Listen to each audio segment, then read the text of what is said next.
जय जगन्नाथ आपण समस्त को आज रोषे को बहुत बहुत स्वागत। आज आम गोटे मिठार रेसिपी बनैबा जहाँकि घरे थिबा सामग्री को लेकिन आम बनैबा। यही मिठा ना खाइबा को बहुत भल लागिबो, बहुत कम समय बनिबो, बहुत स्वादिष्ट बनिबो।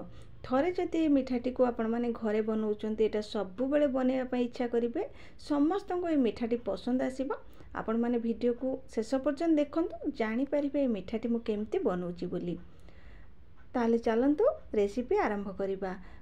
प्रथम ये मु चीनी सीरा प्रस्तुत करुच्ची। से लगी गोटे गिना चीनी रे मु गोटे गिना पानी दे दूची। भल भाव ताको ये गोलेबा। गैस रो फ्लेम को ये मीडियम रे रखिकी चीनी को पानी सहित भल भाव मिलेबा पई किछि समय छाड़ी दबा। चीनी ये पानी रे भल भाव मिले गलानी। एठी मु टिके चेक करूची हमर चीनी सीरा प्रस्तुत होईची कि नहीं।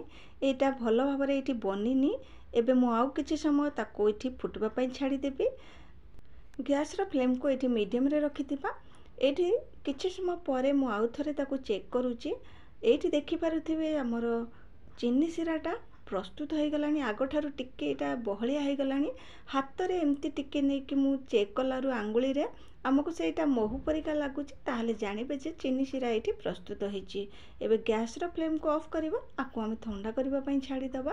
ता भितरे आमे बनै नबा तार गोटे जंतणी प्रस्तुत करबा पई एठी मु छोट चामच रे 2 रु 3 चामच तेल दे दूची। तेल बदल रे आपण माने चाहिए एठी घी भी दे परिबे। तेल को टिके समय गरम करी नबा। तेल गरम हे गले सेथिरे मु दे दूची एबे सुजी। एठी गोटे छोट गिना सुजी मु नेची। सुजी को देकी प्रथमे आमे टिके भाजी नबा। एटा छोट दाना वाला सुजी अछि। तेल सहित सुजी को भल भाव टिके भाजी नबा, जेमती कि गोटे बढ़िया कलर आसी जिवो आ सुजी रो जो कंचा स्मेलटा थिबो सेटा पळेबो। एबे सेथिरे मु अल्प किछि लुण दउची। लुण एठी बिल्कुल ऑप्शनल अछि। जदि मिठारे आपण मानकु लुण खाइबा को पसंद नथिबो ताहाले लुण बिल्कुल देबेनी। लुण दे साला परे आउ किछि समय एठी भाजी नबा। एबे सेथिरे आमे दबा क्षीर देकी आमे तार जंतणी प्रस्तुत करिबा। एही समय गैस रो फ्लेम को मीडियम रे ही रखि दिबे। अल्प अल्प क्षीर देकी ताको एमती ही गोळुथिबा। एकाथरे जदि क्षीर दे देबा एटा पानिया हे जिवो आ जंतणी हमर बिल्कुल भल बनिबनी। एठी मु आउ अल्प किछि क्षीर दे दूची। आ क्षीर देकी भल भाव रे एठी मु ताको जंती नउची। एठी देखंतु हमर एही जंतणीटा भल भाव रे एठी बनी गलानी। एही जो जंतणीटा ना बेसी टाण करिबेनी कि बेसी नरम करिबेनी। बेसी टाण करदेले भी आपनकर जो मिठाटा भल बनी न थाए। एठी देखंतु जंतणी हमर प्रस्तुत हो गला। ताको गोटे प्लेट को बाहर करि नेली और ताको ठंडा कर देबा पई 5 मिनिट छाड़ी देइथिली। तापरे 2 चामच तेल, गोटे चामच मैदा, 2 चामच क्षीर गुंड देकी ताको भल भाव रे एठी चिकन करिके हाथ रे मु चकटी आनीची। ताको जेते भल के चिकन करिके चकटिबे आपनकर मिठाटा सेते भल बनिबो। हाथ को भल भाव रे टिके धोई नेबे आ तापरे टिके तेल हाथ हेकी आमे छोट छोट एठी गुळा बनै नबा। आ आपनको जो शेप रो मिठा पसंद सेही शेप रो मिठा ही एठी बनै नेबे। मु एमती मिठा को बनैची देखि पारुथिबे। सबतक एमती ही बनै नबा। तापरे ताको आमे छाणीबा। प्रथमे गैस रो फ्लेम को मीडियम रे रखिकी तेल को गरम करी नबा। तापरे फ्लेम को पूरा लो करके आमे मिठा गुडी को छाणीबा। लो फ्लेम रे ही देके छाणीबे।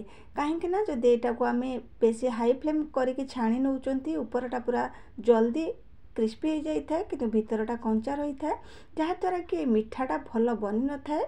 एठी मु ताको देई दउची आ किछि समय छाडी दउची। देखंतु हमर मिठार गोटे कलर चेंज हो गलानी। एबे आमे ताको ओलटेई दबा आ भल भाव रे दुई पट साइड पूरा रेड कलर आसला पर्यंत ताको आमे छाणी नबा। सब बेले गैस रो फ्लेम को लो रे रखिकी ही मिठा गुडी को छाणुथिबे, नहले आपनकर मिठा गुडी को बिल्कुल भी भल बनिबनी। किछि समय परे एठी देखंतु केते बढ़िया कलर हमर आसी जाईची।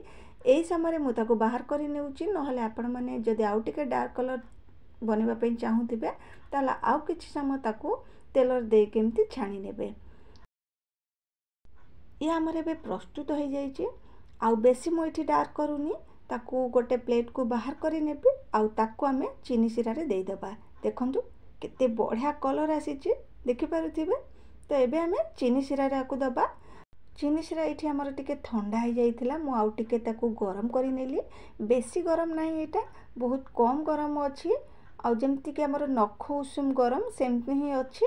तो एई समय रे आमे सेथिरे देई दबा से जो छाणी के रखी थिले। बेसी गरम रे जदी दउचंती एटा संगे संगे फुली जिवो आउ जहा द्वारा कि ता भितर को भलो भाबरे सोक करबनी।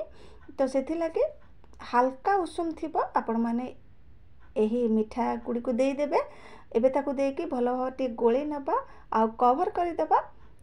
पाखापाखि गोटे घंटा रु 2 घंटा जाए नहले 8 रु 10 घंटा आकू जदी आपण माने रखुचंती ताले मिठाटा बहुत बढ़िया बनी थाए।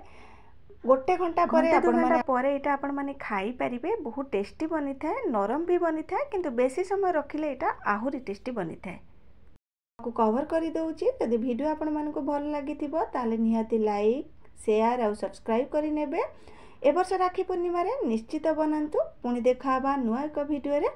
रहुची जय जगन्नाथ।